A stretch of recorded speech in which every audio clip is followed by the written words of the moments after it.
Welcome everyone to week 12 of Open Discourse. This week we're going to be talking about mental health. Our guest is Amber Meyer. Amber? Hi. Just say, Thanks for having me back. Yeah, I was going to say we've already had her give her background information, so I don't know if we need to do that again. I think she was episode 6. She was with Corinne. She reminded me before. The roommate special. Yeah, talking about moving out, buying homes, all that kind of stuff. But I don't know. So do we just want to jump into this? Are we ready? What happened to the music? The music, I edited that in. I'm sorry. The music already happened. It happened already. That doesn't get played, actually, in real life. She's like, I didn't hear the music. Are we live? Are we ready? So you want to start with the poll? Yeah, let's start with the poll. Okay. So and the poll was relatively recent, so only 14 people voted so far. But the poll question for this episode is, has social media played a role in causing... I guess I did say causing. Okay. I thought you said contributing. I thought I did too. When we were talking about it, we were using the word contributing. Yeah. So let's talk about it. I did this with the rape culture one too. I really need to proofread. You have to proofread before you post my poll questions. Has social media played a role in causing mental illness? So that's what the question was. So and someone just voted. We're up to 15 votes now, and it's 80% yes, 20% no. Okay. Do you think that would change if the word was contribute? I think if it was contributing, it would be even higher. Because yes. because the way I took it was did I vote? I can't remember if I voted. You didn't vote. Oh my gosh, I'm a horrible host. Disgrace. Jeez, I didn't vote on my own poll.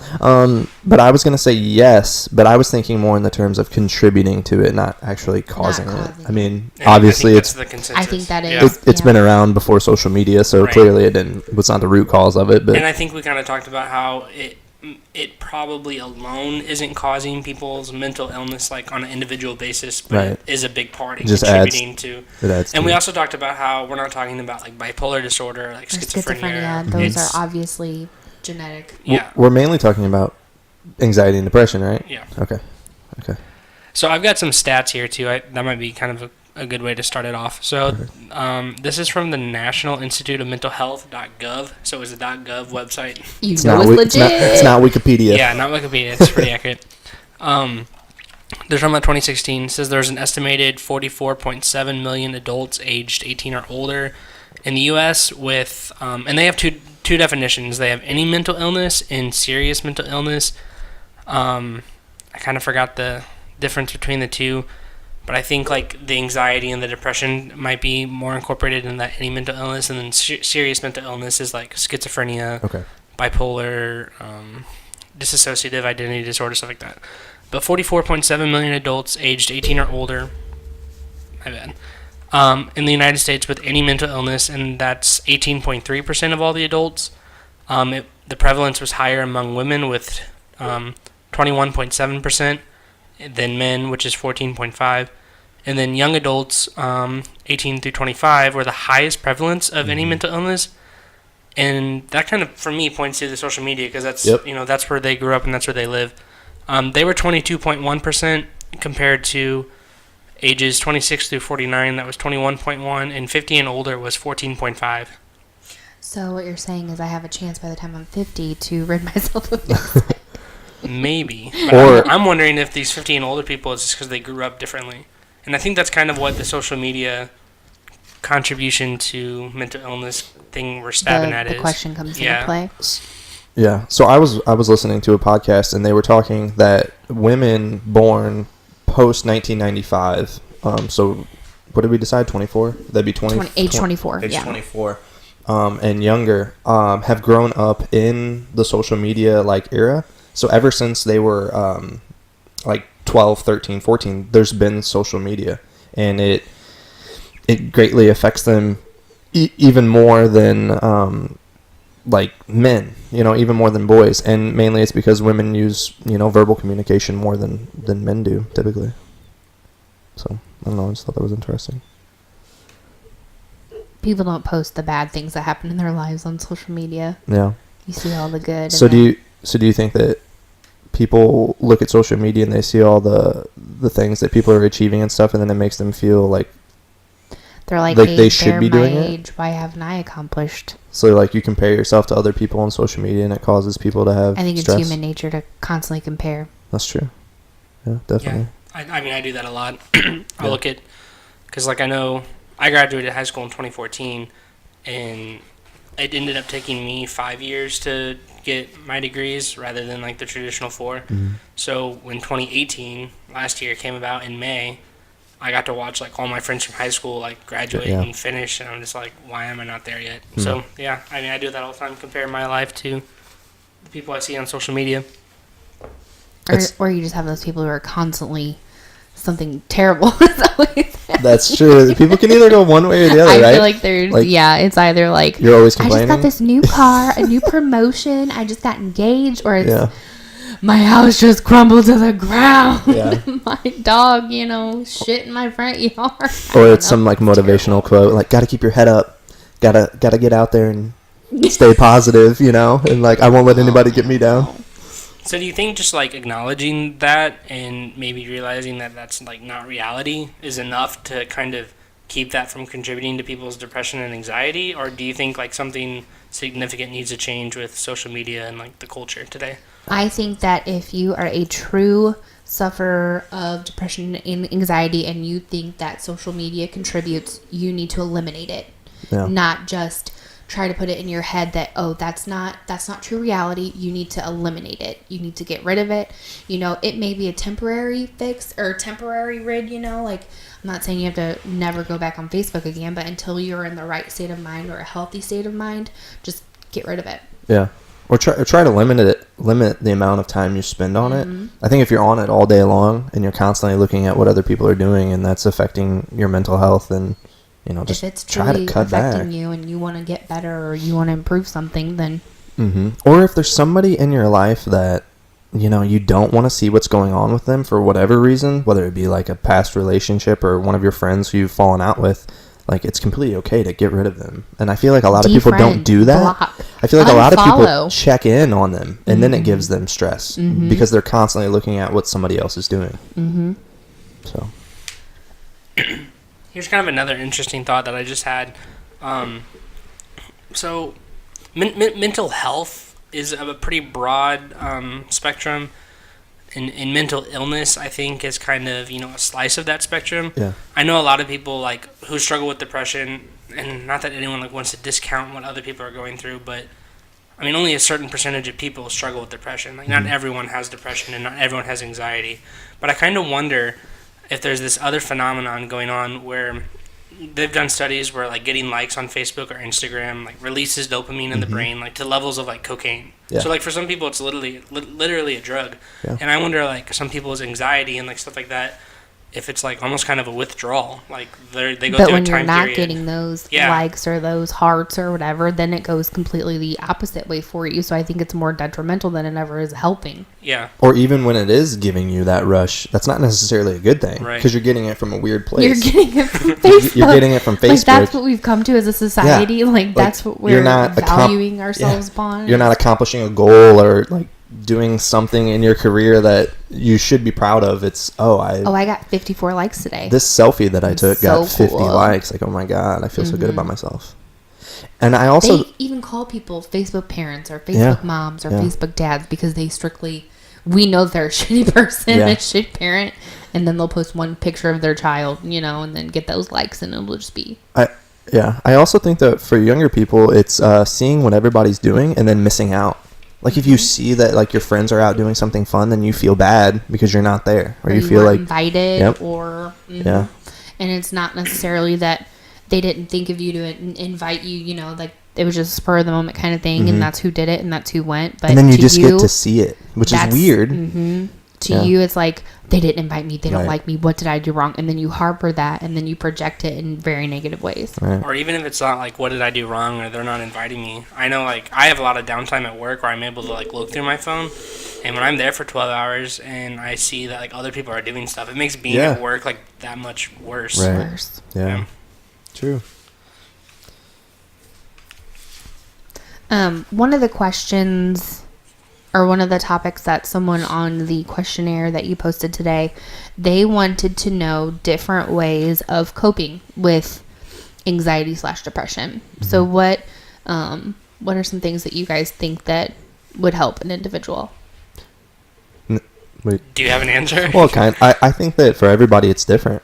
I think that's the short answer, is that everybody deals with anxiety in a different way, and everybody kind of has a vice, like whether that be something negative like drinking or doing drugs or something like that. They use that to deal with the stress and anxiety in their life, or some people take it the opposite way and they turn it into a positive, and they work out and they become motivated and they try to, rid themselves of anxiety that way. So it's really, I think it just depends on the person.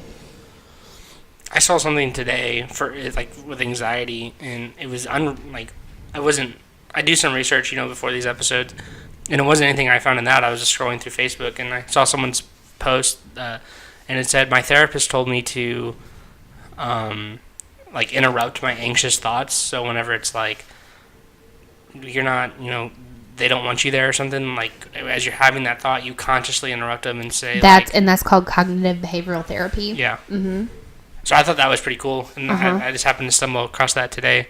And I, as I was thinking about it, I was like, yeah, that would be helpful, because you're literally training yourself to think a different way. Mm-hmm. So I have health anxiety, and within the last couple of years, it's gotten pretty bad for me.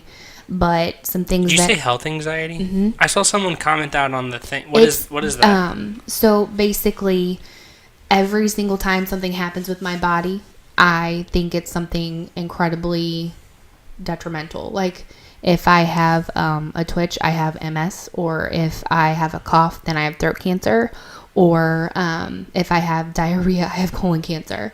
It sounds silly to me now, right now, because I'm in a positive state of mind. Mm-hmm. But there are days where I ball up in a corner crying because I'm convinced myself that I am dying. I think it's interesting that you bring that up, and I kind of want to go back to what you said a minute ago, Nick. And as far as like anxiety and depression, and you were talking about like mental health, would you say issues as opposed? What were the two terms you used? You said earlier with this mental illness, and mental health issues. Is that kind of what you said? Yeah, because from a nursing standpoint, health is a continuum, and like someone who's sick who has cancer, their level of good health might be different. It's obviously going to be different than like someone who doesn't have cancer. Right. And I kind of think we need to think about mental health and mental illness in the same way. Like, just because someone doesn't have what's called like a major depressive episode, mm-hmm. so like diagnosed with depression, right. Like they're still struggling with depressive feelings or thoughts, and that's part of their mental health. And everyone, even if they're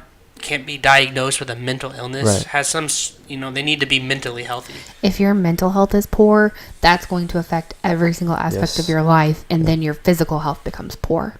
I think with your physical health, I think like what you're eating and your diet contributes to your mental health, and then your mental health also contributes to what you're eating. So I think that they're so closely related that both just directly affect each other. So whenever you're like treating your body well, and you're putting, you're getting vitamins and you're exercising and stuff like that, your mental health is better. Mm-hmm. And whenever your mental health's better, it's easier for you to go out and do physical activities and stuff. So I think they definitely go hand in hand. So one of the coping mechanisms that I would recommend is finding a doctor that fits your need. When I was first going through my little bout, I had a doctor basically laugh in my face and was like, you do not have that disease, you're being ridiculous. And I left that office feeling embarrassed and still that I had the disease, because she didn't do anything to convince me otherwise, So then I found a different doctor who works with me and the true problem, the anxiety part of it. Mm-hmm. So finding a doctor that works for you is super important. Also, having people, your friends, your family, and some close coworkers. I have coworkers that know what I go through, and one girl just held me one day while I just literally rocked myself back and forth, but I got through it because of her, or I'll call my mom in the middle of the night. I have a friend who dropped off bubble wrap and chocolate on my stairs one day because she knew that I was not okay that day. So it's like another coping tool that I use is I lean on the people in my life who are mentally stable when I can't be. Another thing that I do is if I'm having a panic attack, sometimes just getting up and going for a walk, is cliche as that sounds, doctors really are onto something with that one.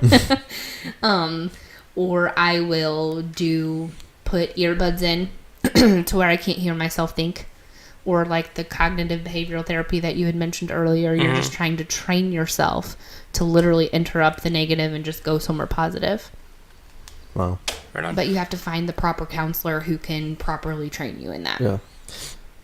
I think everybody has a different amount of stress or anxiety, and there are people who like they say, "Oh, I'm not stressed out," or "I don't have anxiety," but to a certain extent, I think everyone does. I mean, obviously yours is more severe than other people, but whenever they're throwing out those statistics that 44.7% of the whole adult population has some type of mental health problem, is that the way that was worded? It was 44.7 million people, Oh. but that was 18.3% of all adults. Okay. And see, all I heard right there is that I'm not alone. Right. I know that's so crazy, but I'm like, oh my God, Yeah. When I think there's a stigma around depression and anxiety that it's like not cool to have, or you're trying to put up some sort of excuse not to do something. And I have, people in my life who give me a lot of trouble because I don't want to go somewhere or do something, and they just think I'm being lame. But the truth behind it is I've already thought it all through my head, and I've convinced myself that it's not going to be healthy for me mentally to go do that. Right. I just think that there's more than 18% of people that are dealing with stress and anxiety. I think those are just the people that say, I have a problem with my stress level or my anxiety. True. And because I think one of the stigmas is, too, that if you do struggle with that, then you're weak for some reason. Like, when it comes out. You're looked at different, and you're looked at that you can't handle, a certain situation, whereas I can get through anything. At work, I can get through anything. But if it's something in my mental, state, then those are different things for me. We talked a little bit about the podcast, and I want you to kind of talk about it. You were saying that what you want to hear from people and what you don't want to hear. Can you talk about that a little bit? Like what you want people to say to you? This kind of hits on the question or the topic that someone posted about how to date someone with or marry, someone with anxiety. And one of the biggest things that Jake does that I don't think that does well for me is whenever I'm having one of my moments, he'll say, "Why don't you just stop?" And I'm just like, I'm about to throw you through this window. Because if I could just stop my thoughts or what I'm doing, I would. Yeah. Because trust me, I don't like living like this sometimes. Like if I could just stop. The words "just stop" send me into an even darker place than I already was. It's like, and at that point, I think people don't understand the severity of it for some people. And I feel like he thinks I'm just being a baby.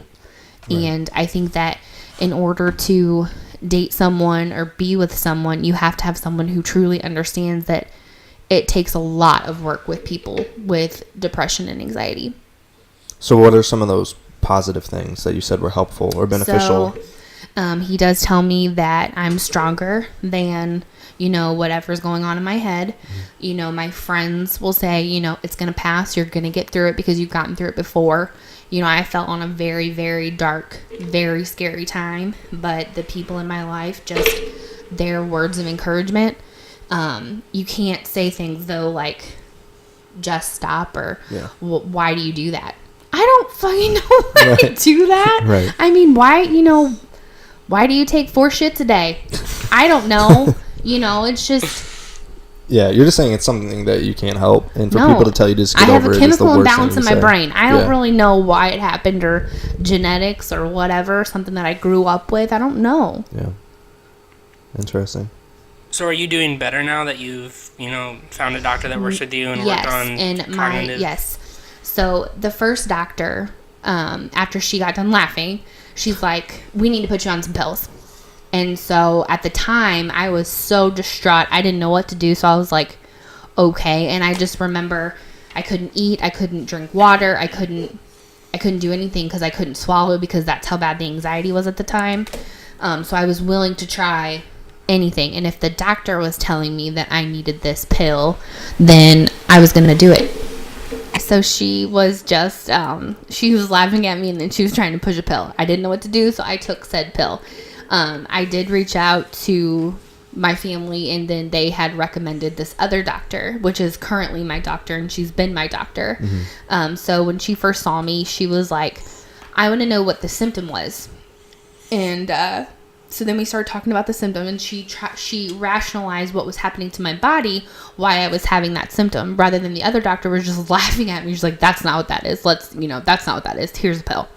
So then she's like, her first words were, well, there are other ways that we can try to cope with your anxiety rather than, taking medicine. And I'm like, well, this other lady said, just shove this pill at me, So she's like, okay, well, I don't want to discontinue. We'll see how that works for you. Well, it didn't work for me. And it didn't work for me for a really long time.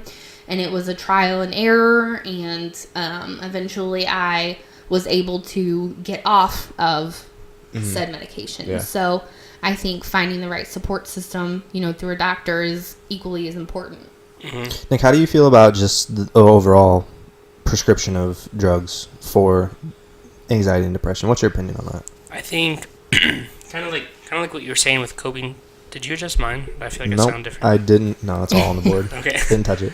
Kind of like what you were saying with coping strategies, how it's different for everyone. I think, medication can be the same way. And I think doctors and patients definitely need to be willing to try both in conjunction or one on the other. Like, don't be scared. Don't be scared of, pills do work for some people. And for some people, it might be more of that chemical imbalance, which the pill is correcting. And for some people, it might be more of, not more mental, but like more of the thought processing, and like that's where a lot of the issues is coming from. It's all trial and error, and you have to be willing, and you have to find a doctor who is going to help you and guide you through the process. You can't just find a doctor who just wants to push off your problem and then, throw a pill over it and you'll be fine. Right. Yeah. I think just if you compare mental health to your physical health, like you can't just drink water or just eat right or just exercise. There's all these things you need to do. For some people, it's taking medicine. I think everyone would benefit from some sort of not necessarily therapy, like professional therapy, but just talking to people. Yes. I don't think we do enough of that as a culture and a society. We were just talking about. Yep, we were just talking how about that. We think everyone lacks communication and empathy. Mm-hmm. You can't be concerned with everyone, because I think that would cause its own form of mental stress. But people just need to be more real with each other. Mm-hmm. One of my favorite artists has a lyric that's like, we live in an age where everything is staged. All we do is fake our feelings, and kind of talking about that social media thing. Mm-hmm. And I think it's so true, and I think that's where a lot of this comes from. And if we could just be real, then a lot of that stress and anxiety would go away. Like you said, I'm not the only one who struggles with these issues. And every one of my friends, whenever I'm going through something, they will stop whatever they're doing and listen to me and listen to my crazy and just be there for me. That's great. I'm glad you found that. I think a support system is so important. It is, and I know who's there and who's just pretending to be there. Mm-hmm. I think that there's a difference. Whenever you have that, I don't want to lessen it, but whenever you don't have as severe anxiety and depression to where the point where you need medication, I think the best thing you can do is not necessarily talk to a therapist or something like that, but just talk to your friends and talk it out. That might be the absolute best thing you could do. A listening ear goes a long way whenever you have this. Just saying things out loud and getting things off your chest, that can just journaling. make you feel Journal. Yeah. I've learned to journal a lot. Yeah. For some reason, I used to love to read. Loved reading books. I can't read as much because my mind wanders. It's not focused enough, I guess, when I'm reading a book right now. But journaling, I have to take the time and my hands moving, and I'm thinking of what I want to write on the paper. So journaling helps me significantly with my anxiety. I don't know, it's just another thing that I do. Feels like a really bad echo on this thing. Yeah, one of the things that we did in one of my psych classes as an exercise was just come up with 10 things that you do to take care of yourself. And it could be as simple as take a shower, or something more complex like reading or going for a bike ride or something like that. And the point of the exercise was to make that list of 10 things, and then anytime you are stressed out and have anxiety, pick one and do it. And people need to take time for themselves. I think that's another issue with society today is we're so busy, and we're always go, and have to do something that you forget to take care of yourself. Some people, whether physical health, eating quick and fast things that are bad for you, but even more so, people forget to take care of their mental health. Just take a break. It's okay to take even an hour a day to yourself, and Like whatever it is for you. meditating. Yeah, meditate, read. I was gonna say, have either of you tried meditation? My friend actually recommended an app to me. It's a Headspace. So I don't know. I have it, and I feel like it's a really popular one. Is it like orange It's and called white? Insight Timer. Oh, okay. But it's really, there's this really calming sound, and it just allows me to think, I was gonna say, it's people are always like, meditation is so beneficial, but whenever you sit down and you really try to do it the correct way, it's really hard. It's really hard to shut your mind off. I don't even know what that looks like necessarily, like what you're supposed to do. I think I've only successfully meditated once, and I've tried it dozens of times. I think that's why it takes practice. It does, and also you have to do it like every day. You have to be committed to it, and then that's why it's good to have an app. You can set a notification. It can remind you to take a minute, meditate, and just breathe, and just take a second out of your day to just relax for a minute, and that's really, really beneficial. I haven't been doing it lately, but I was doing it for a while, and it felt good. It seemed to help me. Yeah. What else? Anything? I wanted to bring this up, Amber, and I don't know if we've really answered this yet or not, but you kind of said in one of the messages you sent us that there's like a blanket term on anxiety, and I was wondering if you could just like clarify. I don't remember why I said that, okay. though. I still can't remember. Okay. And I didn't know if you just meant like people... Oh, I remember what you said. I think you were like, a lot of people just call it anxiety, but it might not necessarily be that. Is that what you were getting at? Okay, so maybe the blanket term I was meaning is anxiety whenever it goes so much deeper than that. Like, okay. There's different types of anxieties, like the social anxieties, the health anxieties, like all these different, True. So the reason for your anxiety is different. But everybody just says, oh, I have anxiety. But really it's more about the root cause than just what you feel. With me and the health anxiety, like I'm, like work doesn't bother me, the storms don't bother me, but like if something's going on in my body that's not normal or normal for me, then I will zone in on that, and I can't concentrate on anything else but my leg twitching for an hour or whatever. Yeah. Do you think we've kind of brought this up in the past about different topics? Do you think that the more, like, we're diagnosing mental health issues more and more now, do you think that that's recognizing it more? I know we've brought this up in the past. Do you think it's more recognizing it, or it's actually people experiencing it more often? I might venture out there to say a little bit of both. Okay. Because like we talked about the social media, and I think that is for teens, I think it's the second or the third highest cause of teens dying is suicide, which that's directly related to depression and stuff like that, and anxiety. So I think it's clear that there is an issue there, and it's increasing, especially in the younger generations. I don't know if the older generations, they had less going on, or they had better coping skills, or maybe they just had a better community. I think that's what it is. Talk to people. I think in their lives were a lot more simplified than what we have now. Is slower paced. Mm-hmm. Everybody's not moving. That's all the one time. of my big anxieties. Is I almost feel like I have this like, what are those things called? Hourglass with the sand. I have this like mental hourglass in my head, and it's just constantly burning down. And I'll be doing things, and I feel like I'm wasting time. Like maybe I'll sit in a class, and we don't really do much, and I'm still there for an hour and a half, and I'm like, I get angry and freaked out about the fact that I just spent like an hour and a half and didn't accomplish anything. Like, that's kind of like where my stress and anxiety comes from, is this like time burning down thought that's in my head. I think a lot of people feel that way. Yeah. They're trying to do so many things throughout the day, and they can't even hardly fit everything in. Right. So someone just commented, awareness for anxiety and mental health is important, because just because one looks fine does not mean that they are fine, and that could not be further from the truth. We talked about, and that's why it's like, check on your strong friends, check on your fine friends. We've talked about how recently suicide rates have been going up, and you see that in celebrities more and more. You're finding people who commit suicide, and most of the time they have a problem with some type of prescription pill or some type of drug problem, but that stems from anxiety or depression in their life. And a lot of those people look like you know, they're having the greatest time in the world, but really they're just putting on a face, and you know, they're suffering from something that nobody can see, like an illness, a true illness that you can't recognize, you can't see it. There's two celebrities that really come to my mind whenever you talk about like celebrities. If it's the same ones I said earlier, it's going to be funny because we talked about this earlier. Robin Williams. That was one. Okay, and then I'm blanking on his name, but the lead singer of Linkin Park. Is that the other one? Oh, I didn't see No, wait. Hold on. No, you're thinking of the lead singer. No. Yes. Was it Linkin Park? Mm-hmm. Yes. What was his name? I don't know. Oh, I forgot. I know his name's not Chester, but for some reason, like a name, like someone Google it. Is it Chester? It sounds right. I don't know.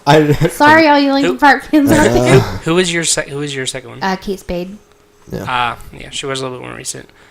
But like for me, you were talking about like, you know, your strong friend and stuff. Like Robin Williams was such a shock to me because he literally spent so much of his life like making other people laugh. He was funny and it bringing looked joy. Like he was Yeah. so happy. And It's he crazy. wasn't. Well, yeah.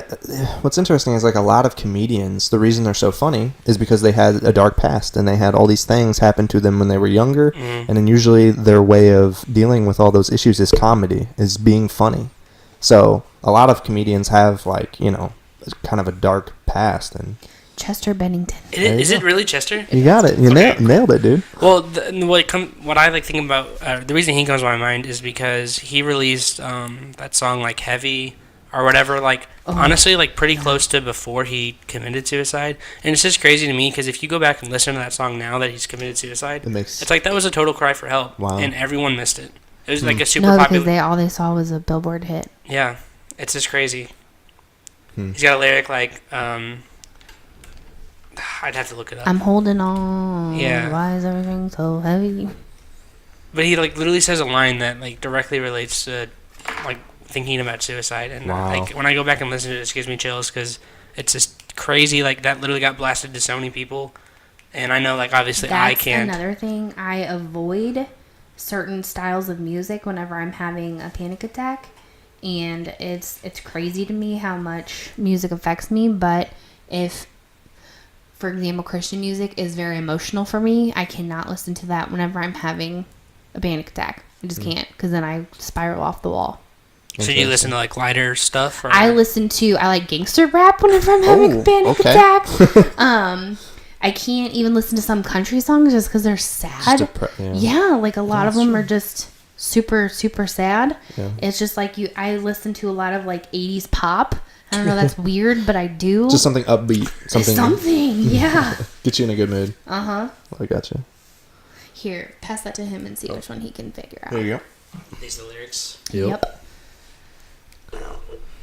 So I guess it was, if I just let go, I'd be set free. But wow. I just feel like that's so, like, you know, looking back. And this, I don't know when this came out.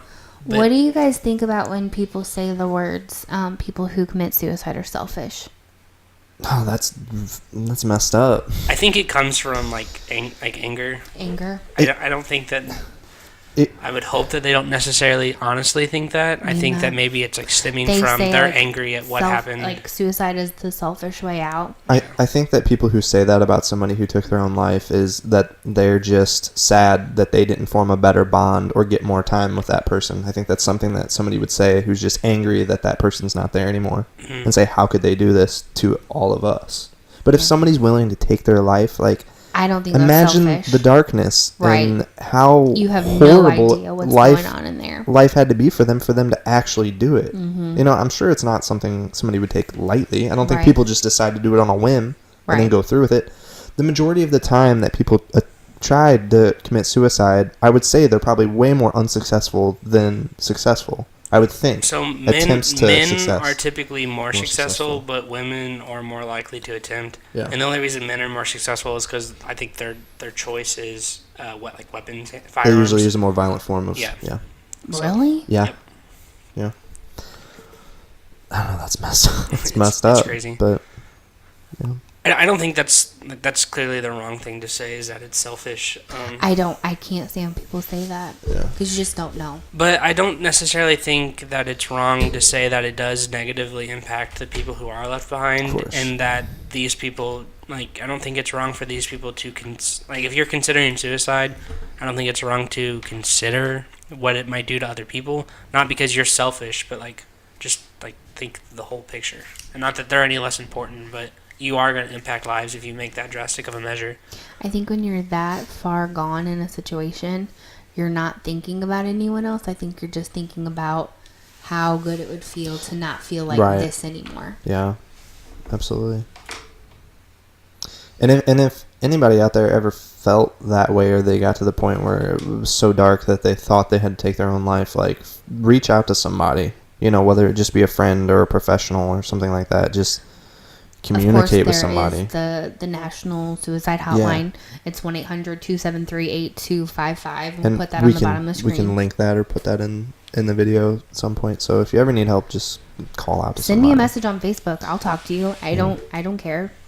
Yeah. I'll talk to you. Yeah, I would talk to anyone. Like, it might be easier if it's someone that you don't know too personally. Kind of, because you're because going then to feel they're judged. like, then if they don't know you, Sometimes I think that even when it comes to anxiety and depression, I think everybody goes through a different level of depression, and throughout your life, you're going to have highs and you're going to have lows. And at the times in my life where I felt the lowest was whenever I maybe wasn't valuing like personal relationships that I had with people, or I was pushing people away. And I think sometimes whenever people push others away, that's whenever you really need to dive into somebody's like psyche and get to know what's going on. They're like, hey, man, as the other person getting pushed away. Yeah, as the friend who's getting pushed away, it's probably really easy for you to back away and say, oh, well, you're not being a good friend to me. Like, they're not being my friend. Right, They're ditching me. They're not calling me. They're not doing all these things. So then your immediate thought is, oh, forget them. Yeah, forget them. And that's that. And at that point, whenever somebody's doing that, or whenever somebody's being rude to you, or a bad friend, maybe instead of saying, how is this affecting me, and why are they acting this way towards me, think of what's going on in their life. And then really just start it off with a question. It's important to know your group of people, because the right people won't constantly ask me, well, why don't you hang out with me anymore? Yeah. Like, why don't you hang out with me? The right people will be like, what's going on, girl? I got you. What's going on? Yeah. And they won't sit there and drill me and drill me. Or if like your friends are asking you to go out, but you're like, I don't want to go out. I'm not feeling it. Well, maybe then you should be like, well, you just want to chill, over at your house or whatever. Let's talk, let's hang out there. And the right people will do that for you. Or say, like, hey, man, why do you want to go out? I feel like you haven't wanted to hang out with us for a while. Like, is everything okay? Is everything going all right in your life? And people ask people, how are you doing all the time? And then most people are just go, oh, I'm fine. I'm doing good. I don't think they mean it.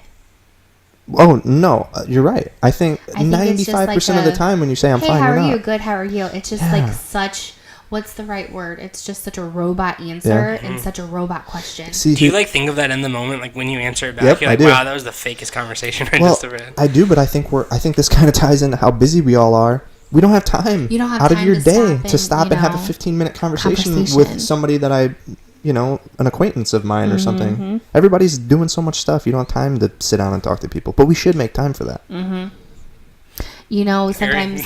at the bank, epiphany right there. At the bank, like when a customer just unleashes and you're like, what the hell is that about? And you're like, you're kind of like aggravated because they're sitting here pouring this weird story out to you, and you're like, I have so much I need to be doing. Yeah. But then all of a sudden I'm like, oh damn, maybe that was what they needed. Maybe that was selfish of me to even think that. Maybe this was their one person that they saw today that they just felt like they could say some things to me. Recently in my life, I think when you're younger, you don't stop and think enough. But now, whenever I am having an interaction with somebody and it's not positive, I always try to flip it to a positive. I have recently started doing that too, and I've been called some not nice things because of it. But instead of whenever someone's acting shitty towards me, I just try to be like, what's going on? What is going on? Exactly. Instead, I used to be like, damn, you're an asshole. Yeah. But now I'm like, they got some stuff going on, and I need to try to figure out what it is. Whenever you meet anger with compassion, I mean, I think it's growth. Yeah. Yeah. And people who are immature, they can't see that. And they just go, why are they doing this to me? They can't see what's going on with the other person. I agree, and I think even if that person like just is a dick and there is nothing going on, like look at it like from like yourself, like you have control in that situation. You can then like take their anger and get pissed off and let it ruin your day, or you can brush it off and like they didn't. unless they physically harmed you, like they didn't do anything that really changed your day. Yeah. Well, Like, I don't know why we get so You have the upset. choice to decide. Yeah, who- I don't know why we get so upset with words. If a coworker says something ignorant to you, like let it roll off your back. That has not always been the Yeah. easiest thing for me, especially someone with anxiety. If someone used to be rude to me, or if someone, said the weirdest things to me, or if they were like, hey, and then they carried on a conversation with another person, I'm like, they only said hey to me. Why'd they only say hey to me? But that's Yeah. just the anxiety talking. Yeah. That's just anxiety. Or like, are you saying like a situation where somebody says something to you and you take it negatively, but not necessarily they meant it in a wrong way? Everything negative. Yeah. And that's one thing that I'm trying my hardest to overcome. I've given advice to somebody recently, and I was like, just, let it roll off your back. Like, if somebody was rude to you, just let it go. And see, that's and it's one of those hard. that's one of those things though that I don't like when Yeah. people say that to me. Yeah. Because it's one of those things where if I could, I would. Yeah. But I can't. That's true. That's true. So I think have you to have to try think to about it turn in it a a different way. control way. Like, I think a lot of people struggle with not being able to control situations. It's like, that person cut me off, and like that kind of like impeded my control of me driving right now. But what you do have control of is your reaction to Yes. it. You can let it ruin your day, or you can brush it off like he's saying and just go on. And I think there's strength in that, and it's something you have to work at. But once you master that, it's really going to help your... And mastering it is an art in itself.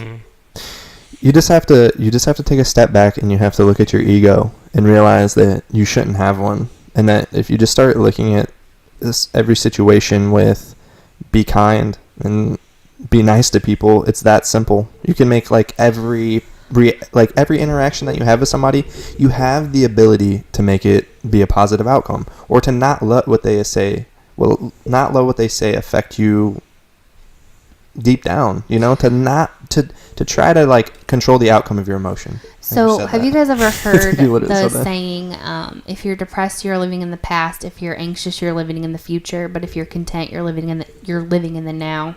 What do I've you never guys heard that, but take that's from great. that? I like it. I mean, yeah. At surface value, yeah, but I think I don't know. I think living in the present isn't always the healthiest either. You have to look at your past and grow from it, and you have to like look towards your future so you don't run into something. When you're driving a car, like you check your rearview mirror. I close my eyes. No, you don't. But when you're driving a car, that's the analogy I'm going to use. I feel like it's pretty genius right now as it's running through my head. You're driving a car, right? And yeah, you need to be like focused on what you're doing in the here and now, but you look forward so you don't run into something. But you also check your rearview mirror and see like where you've been and what's behind you. I don't know. I think it's important to look at both. So at surface value, I think that phrase has some value, but I kind of get what you're getting at. I do get the way that you're seeing it. Like the way that I interpreted it though was, I can't worry about if I'm going to get sick tomorrow. Right. true. Or it's So I take it and I apply it directly to my specific anxiety. or recognizing that a situation is out of your control and there's nothing you can do to And change in it. some moments I can do that. And Yeah. in some moments, unfortunately, I can't. Right. So, Dylan, have you ever dated anyone with an anxiety issue? Yes, I have. So how do you think that you helped that individual through? In all honesty, I think that I handled it in the wrong way. Okay. And here's why. This is what I would say to people. If you have anxiety or depression and you're in a relationship, it might be hard and you might not want to, but the best thing you could do is to explain it in depth to the person that you're in a relationship with and make them understand how you feel, why you feel that way, what are the right things they can do, like we were talking about earlier, and what are the wrong things. And I think that in the past, I just kind of went with what you were saying, the kind of like, get past it, get Don't over think it, about it, don't just think that. stop. See, that used to be me, and I've definitely changed. Do you I think think you it's ever just like ignorant took it mindset. personally? Like you're like I don't know, maybe you didn't, but did you ever like get in the mindset of like what am I doing that's like Of course. I think everybody does that. Yeah. They think, what am I doing wrong? When you're in a relationship and things are going bad, the majority of the time you're like, well, what am I messing up? Especially because sometimes their anxiety or their depression, it might not be clear to you that that's what's happening, and they might, it might be negatively affecting parts of your relationship, or they're not spending time with you, or they lash out at you. Yeah. And your immediate response is like, what am I doing wrong? See, what can I do to make it better? And here's the worst thing that can happen is that you don't talk about it, and then you let it ruin your relationship. And you get to the point where you're communicating, and the right person will see you for what you are and not for the anxiety that you present sometimes. Yeah. Or, I mean, you might be aware that they have a problem, but you don't understand to what depth they're feeling it. And then they pretend that everything's okay, and then it's over. And then you're like, well, why didn't we talk about this? So in the beginning of any relationship, I think as the female, I think that we tend to be like, if they're not texting us, then something's wrong, or they're out with another girl, or, well, they're on Facebook, but they're not saying something to me, what the hell is going on? And I finally just broke down in tears and talked to Jake about it, and I'm like, I can see you on Facebook, but you didn't respond to my message. And he's just like, Amber, there's nothing wrong. Yeah. I'm just talking to my guy friends, or I just popped on there for a quick second. But if I want to talk to you, I actually want to be able to have a conversation with you. So I may not respond right that second. Yeah. Or if I'm at home, now I know his gaming addiction. So I know that what he's doing at home, he's not calling someone up or doing something that he's not supposed to be doing, but it's just like the thought of what he could be doing really overtook my brain at that time. But I talked to him about it, and he was just so sweet and so reassuring every single time. And all you had to do was ask. All I had to do was talk to him about it. And every single time, he got me through it. That's awesome. I just think that if you're going through, some depressing times, or if you're suffering on a daily basis from anxiety, just know that there is a tomorrow for you, and that you're not alone. Because I know that when you are severely depressed, you feel alone. But please know that you're not. And I know that that is easier to say than to actually believe, because I've been there. But just know that there is a better tomorrow for you if you want it to be. Yeah. That's great. Thank you. Say the part, let's talk about the school thing that you had mentioned earlier, in your body's natural way. Oh my to gosh. try to deter. Okay, so going back to, wait. I got here a little bit earlier than Nick tonight, so Dylan and I were chatting just a little bit about our childhood and what we thought, where some of my anxieties stemmed from. And one of the things was, I can remember all the way back in 4th grade when I would get super, super sick to my stomach for about 2 weeks when school started. And I would have massive diarrhea for 2 straight weeks when school started. Okay, so. And Dylan's like, hey, you know why that happens? And I'm like, what? Anxiety, right? And he's like, no. Well, kind of in a way, it is anxiety. It is anxiety, but it's. I'm very curious. Okay, so this is what I was telling her. There's a lot of fighters right before they fight, they have to poop. They have to if your body knows that you're about to go into a high stress environment where you need to be focused and be ready for something, and you're scared of it and you feel that anxiety, your body will force a bowel movement so that your brain has to think about less things whenever you're in that high stress environment. And I told her that, and she was like, wow, I've never heard that before. And I was like, which isn't kind of my sidebar, diarrhea but is, isn't that messed helping me. up that the school system is so stressful now? On a 4th grader? Yeah, that I was in 4th grade you when poop your pants and I did not poop my pants. You want to vomit and I was telling her, I was like, oh, I felt that way too. And she was like, for 2 weeks, I was like, oh no, mine was the first day of school. I would be nervous. It wouldn't be 2 weeks in, it was crazy for me to think of it the way that he just described it to me, that my body, was It's preparing itself is trying for to high do me stress. a favor. Yeah. So it's like, well, in the middle of your stressful environment, you're not going to have to poo because you just did that an hour ago, So Right. that's crazy to me that your body takes care of you without you even knowing that it's taking care of you. Mm-hmm. That's just insane. That kind of leads back to the body and the mind are one and the same, and we like to think of them as two different things. And they're so powerful, and you just have no idea what what your mind and what your body are truly capable of whenever you're living in constant fear. People think to themselves like, oh, I got to get my mind right. I need to get past this. But at the same time, they're destroying their body. And then that's stress on the mind. So, yeah, as a stress eater, whenever I'm super, super bogged down at work, I notice that I have to be putting something in my mouth to help me try to cope with, the busyness that I'm feeling. But then the effect of whatever food I'm shoving in there has on me is even worse. You're massively tired. You're about ready to pass out at your desk, or you start getting like, cramping in your body because of the inflammation, because the food that you're eating, it's never like, it's never fruit. It's always like chips or something. It's a vicious, never-ending cycle. It's insane how your diet affects how you think and how you feel. It's insane. I mean, oh my gosh. But finding the proper nutrition, I think, whenever you have depression, anxiety, it's easier said than done, but the reward is better than the hardship that you're going to go through to try to get there. Yep. Any thoughts, Nick? No, we covered it pretty well. That was all. Yeah, right on, 100%. Did we hit all the topics that they asked us to cover? Oh, I don't know. Should we look on the social and see if there were any more questions? One thing you brought up earlier that I'll just spit out there real quick. We were talking about how the winter blues is a real thing. Yep. It's called SAD, seasonal affective disorder. Yeah, that's right. I just heard that the other day. It's so true. Like, you just I'm don't. Feeling it. I'm pale. You don't white see ghost right now. You don't see the sun for a while, and you're like, oh gosh, like I'm so. Bleh. I do think that in addition to a proper, nutrition, you need to. If you're not getting the proper nutrition via the food that you're eating, you need to find a proper supplement.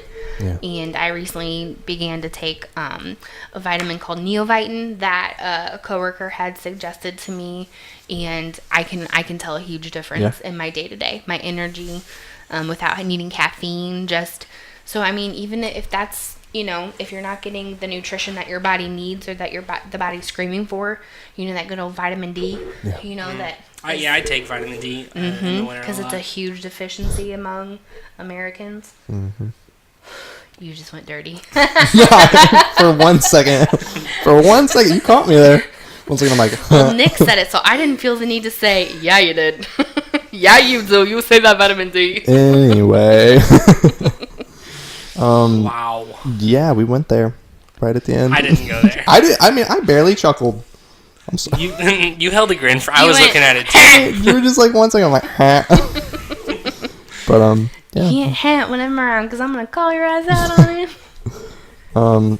Amber, thank you so much for being on and talking about your personal scenario. That's great, and we appreciate you coming out and talking about a personal experience. I'm learning that I'm only human and I can only do so much, and this is a part of me, and I'm learning how to be better because of it, and I'm learning how to help other people because of it. And people shouldn't feel ashamed. No, I appreciate the realness. I hope that you inspire someone else to some level, talk to someone about things they're struggling with, because no one needs to face it alone, because you can't. It's impossible. Dylan, ashamed is a really good word for it, because in the beginning of it all, I was super ashamed that I couldn't control or stop or, think differently, but it's okay. Yeah.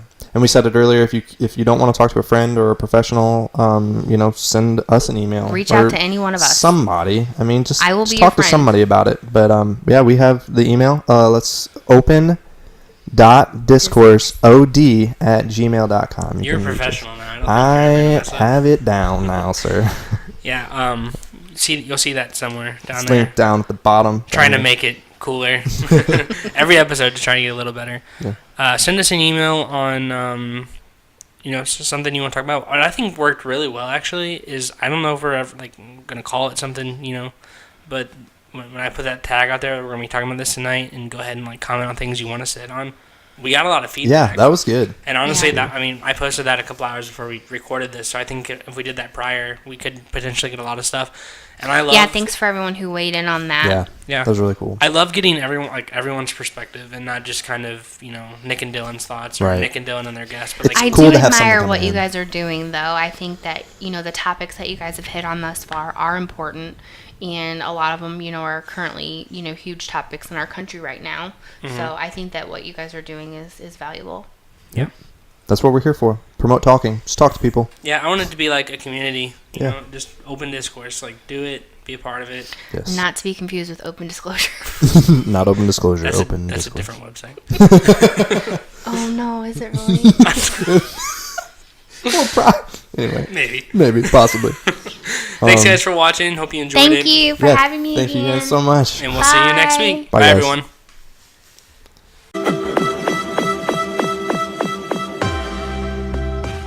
Mic check, mic check, mic check, mic. There. I think it was down here Yeah. too low. I And need to go up here It's more. it's like speaking. You have to be. I keep my lips like a Like centimeter I'm away. Getting ready to make out the microphone. You're like leaning. You're like 95% way to the kiss, and then you just stop right there.